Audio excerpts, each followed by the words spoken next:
এই স্কোয়াডে অনেক ক্রিকেটার রয়েছে যারা বর্তমান সময়ে খুব একটা পরিচিত না টিম অফিসিয়াল কিংবা ক্রিকেট প্রেমীদের মাঝে, তাই পারফরমেন্স করেও অনেকেই থেকে যায় আড়ালে।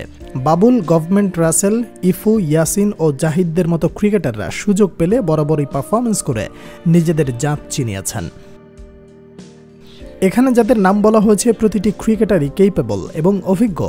আপনি এদের ব্যাটিং বোলিং দেখলে অনুমান করতে পারবেন এই ক্রিকেটারদের কোয়ালিটি সম্পর্কে। ক্রিকেটারদের মাঝে পরিচিত নাম চেঞ্জ বাবুল, যাকে বলা হয় নির্ভরযোগ্য ব্যাটার। দলের বিপদের সময় উইকেটে থিতু হয়ে দ্রুত রান তোলার রয়েছে অসাধারণ দক্ষতা, সেই সাথে উইকেট কিপার হিসেবেও বেশ পারদর্শী। বাবুলের পর আরেক ব্যাটার গভর্নমেন্ট রাসেলকে বলা যায় পাওয়ার ক্রিকেটের অনন্য নিদর্শন, যার ব্যাটিংকে বলা যায় সময় উপযোগী, যেমনটা আধুনিক ক্রিকেটে দর্শকরা দেখতে চায়। বোলারদের মধ্যে ইফুকে আপনি চোখ বন্ধ করে সেরাদের কাতারে রাখতে পারেন, কিন্তু অবাক করার বিষয় হচ্ছে অদৃশ্য কারণ হোক বা নিজের ভুলের জন্যই হোক ইফুকে এখন থাকতে হয় আলোচনার বাইরে। অথচ এই বোলার প্রতিটি ম্যাচে অসাধারণ বোলিং করেন।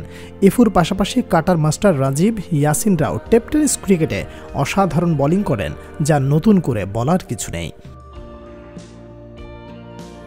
তাই পারফরমেন্স এবং অভিজ্ঞতা বিবেচনা করে আসন্ন টেপ বল বিপিএল এর প্লেয়ার্স ড্রাফটে রাখা হয় এই ক্রিকেটারদের।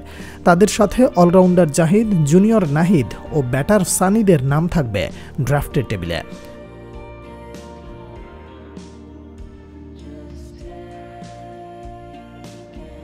সর্বশেষ এই স্কোয়াডে থাকা একজন প্লেয়ারের কথা না বললেই নয়, যার নাম সৈয়দ মুজিব। এই মানুষটি টেপ টেনিস ক্রিকেটারদের কাছে আস্থার এক নাম, যার সহযোগিতায় অনেকেই হয়েছেন টেপ টেনিসের বড় তারকা, যা অনেকের কাছেই অজানা।